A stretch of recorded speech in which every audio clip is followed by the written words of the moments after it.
संचालन कर रहे मेरे बड़े भाई श्री सुभाष चौहान जी, सबसे पहले अपने कुल के गौरव सम्राट पृथ्वीराज चौहान, राजा सुबलदेव, वीरांगना हम सबके गौरव माँ फूलन देवी और शहीदी धरती गाजीपुर के आवाज़, हम नौजवानों के गौरव शहीद वीर अब्दुल हमीद को याद करते हुए आज इस चुनावी जनसभा की अध्यक्षता कर रहे हमारे सम्मानित अध्यक्ष आदरणीय बाबूजी रामविलास चौहान प्रधान जी, इस कार्यक्रम में उपस्थित हमारे सम्मानित एमएलसी श्री कमलाकांत यादव जी, इस कार्यक्रम में उपस्थित हमारे सेक्टर पर्यवेक्षक भाई बिरजू यादव जी, सेक्टर प्रभारी भाई नेबूलाल राजभर जी, सेक्टर सह प्रभारी भाई मोती यादव पूर्व प्रधान जी, आदरणीय सुरेंद्र चौहान जी, आदरणीय रामोहन चौहान जी, आदरणीय सुखू यादव, संजय यादव, बड़े भाई विधि चंद यादव, रमेश चौहान, बड़े भाई बटोरी यादव जी, दयालु दीपालु जी, ललित मोहन जी, रामाश्रय निषाद जी, अशोक यादव जी, शंकर कुमार जी और हमारी छात्र नेता रमा यादव के साथ साथ मेरे बड़े भाई बिरजू निषाद जी के साथ सामने बैठी हमारी माताएं, हमारे पिता तुल्य बुजुर्गों, नौजवान साथियों, सबसे पहले मैं इस घोषे की पावन धरा को नमन करता हूं। मैं आपका शुभचिंतक, आपका भाई, आपका बेटा महेंद्र चौहान, पूर्व प्रत्याशी 358 रसड़ा बलिया। साथियों, यह कौन सी परिस्थिति पैदा हो गई कि आज हम सबको एक जगह इकट्ठा होना पड़ रहा है, भाग दौड़ मची है।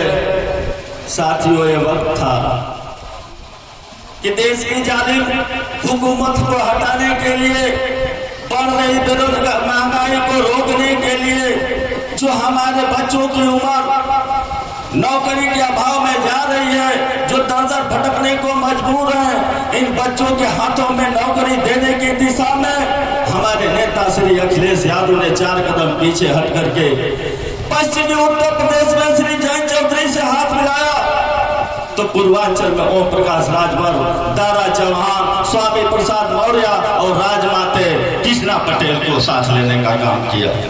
ये उम्मीद थी, ये नेता यह वादा करके आए थे कि हम बेबस, कमजोर, मजलूम और अल्पसंख्यक समाज के हितों की रक्षा के लिए हम बैकवर्ड मूवमेंट को आगे बढ़ाएंगे।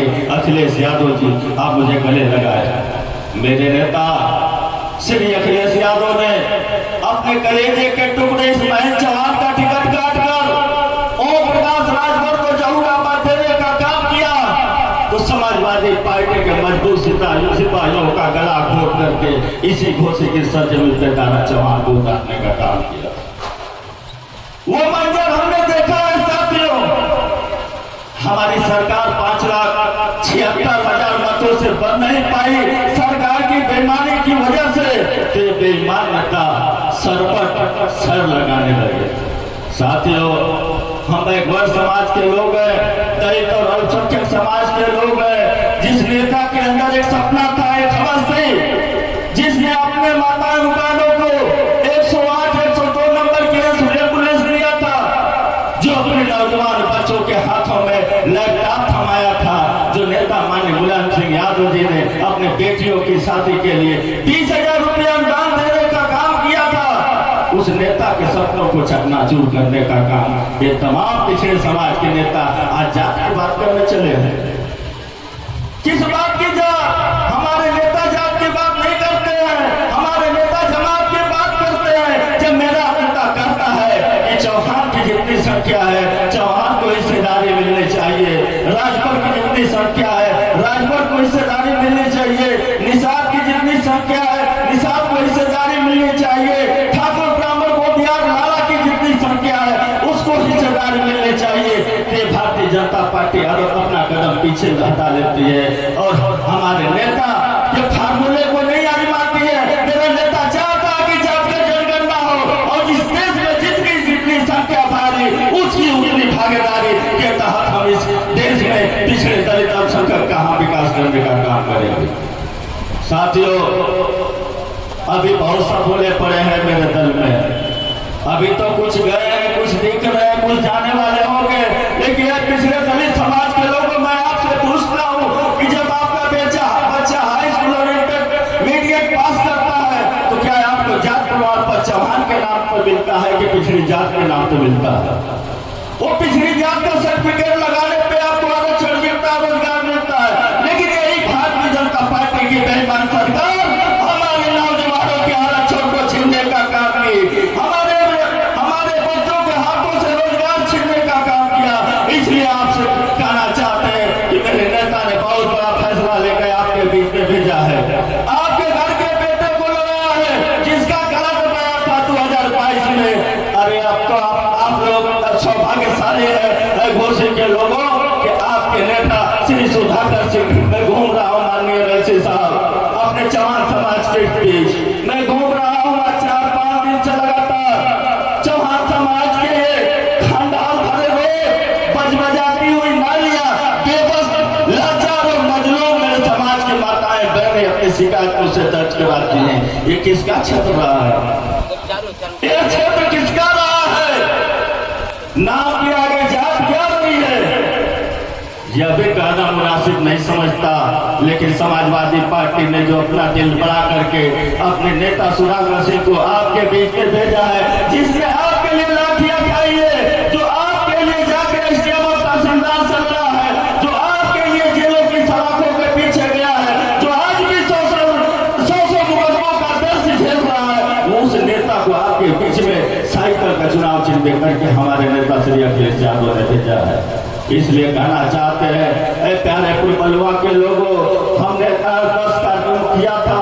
ये चौहान समाज, निषाद समाज, राजभर समाज, हिंद समाज, मुसलमान समाज से भरा पूरा यह क्षेत्र है। हम भी चौहान समाज के बेटे हैं।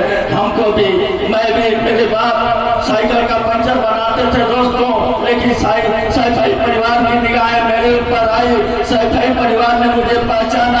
मैं भी 96 से समाजवादी पार्टी में हूँ। 27 वर्ष हो गए मुझे पार्टी की सेवा करते करते। 2002, 2007, 2012 में टिकट में मांगा, लेकिन मुझे नहीं मिला। लेकिन 2017 में माननीय श्री अखिलेश यादव जी ने मेरा टिकट मेरे घर भेजने का काम किया था। मेरी ईमानदारी की वजह से मैं भी बदलना चाहता हूँ, बदल जाता, लेकिन मैं चौहान हूँ, बैकवर्ड हूँ। और उत्तर प्रदेश में एक ही पार्टी है जिसका नाम है समाजवादी पार्टी, जो आपके हितों की रक्षा करना जानती है। उस पार्टी ने मुझे अपना उम्मीदवार 2017 में बनाया। 2022 में मुझे बलिया की पूर्वांचल के हाथ से रसरा के उम्मीदवार बनाने का काम किया। लेकिन जब भारतीय जनता पार्टी की सरकार 2 बजे की बात बनने लगी तो सीधे जो कि आदर्श रात का फोन कलेक्टर बलिया को जाता है कि उमा शंकर मेरी जात जमात का है, उसे जिता देना, ये आएगा मेरी सरकार बनाएगा। और मुझे बेईमानी से 17 से 89 लोगों से मुझे हराने का काम हुआ। इसलिए कहना चाहते हैं साथियों, हम पिछड़े समाज के लोग हैं। आप लोगों ने अपने खून पसीने से सींच के हमको आगे बढ़ाया है, तो हम आपकी रक्षा के लिए, आपके मान सम्मान और इज्जत आबरू के लिए हम लोग लगातार तैयार रहने वाले लोग हैं। हम समाजवादी पंथ के सिपाही हैं लोगों। इसलिए आपसे अपील करना चाहते हैं, आपने देखा है कोरोना काल की उदासर बनी थी, आपने देखा हुआ मंजर कोरोना काल का, जहाँ आपके सामने आपके बच्चे, आपके परिजन तड़प तड़प कर अपनी जान देती। यही उत्तर प्रदेश है जहाँ समाजवादी एम्बुलेंस नहीं रहा होता, जहाँ समाजवादी बस नहीं रही होती, तो शायद आप अपने घरों को भी नहीं आ पाए होते। देखा है, और यह भी देखा है उत्तर प्रदेश की आपकी सरकार को, जहाँ देखा है आपने हाथरस में दलित की बेटी को कैसे जिंदा जलाया जाता है। आपने देखा है कि कैसे झांसी में पुष्पेंद्र यादव को गोली मारी जाती है। तो आपने देखा खिली लखीमपुर में कैसे किसानों के ऊपर उनकी छातियों पर गाड़ियां तोड़ा दी जाती है। यही वो भारतीय जनता पार्टी है ना।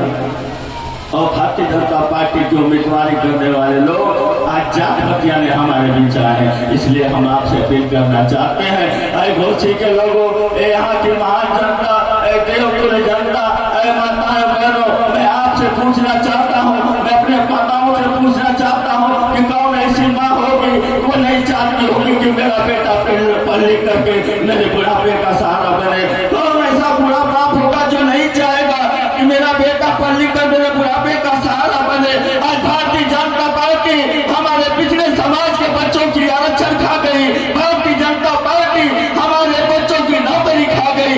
और इसीलिए हम आपसे अपील करने आए हैं कि इस बार फैसला लेना और 4 तारीख को लाठी लपेटा लेकर के अपने अपने घरों के सामने, गलियों के सामने खड़ा हो जाना। इन कुकर्मों को गांव में घुसने मत देना और आने वाली 5 तारीख को चुनाव निशान साइकिल वाली बटन दबा के भारी से भारी मतों से विजयी बनाने का काम करना। यह चुनाव एमएलए का चुनाव हो सकता है, ये आपके लिए हो सकता है, लेकिन मेरे लिए ये आपके मुस्तकबिल का सवाल है, आपकी खुशहाली और तरक्की का सवाल है, आपके नौनियाल बच्चों के खुशहाली और तरक्की का चुनाव है। अगर आपने भोट से उपचुनाव समाजवादी पार्टी को जिता दिया तो मैं वादा करके जाता हूँ कि 2024 में आप ही के सामने इस देश की आबकारी सरकार को उखाड़ फेंकेंगे और अपने बच्चों को इनका भविष्य संवारने का मौका देंगे। इन्हीं चंद शब्दों के साथ आपसे विदा लेता हूँ। जय भीम, जय समाजवाद, अखिलेश यादव जिंदाबाद, समाजवादी पार्टी जिंदाबाद।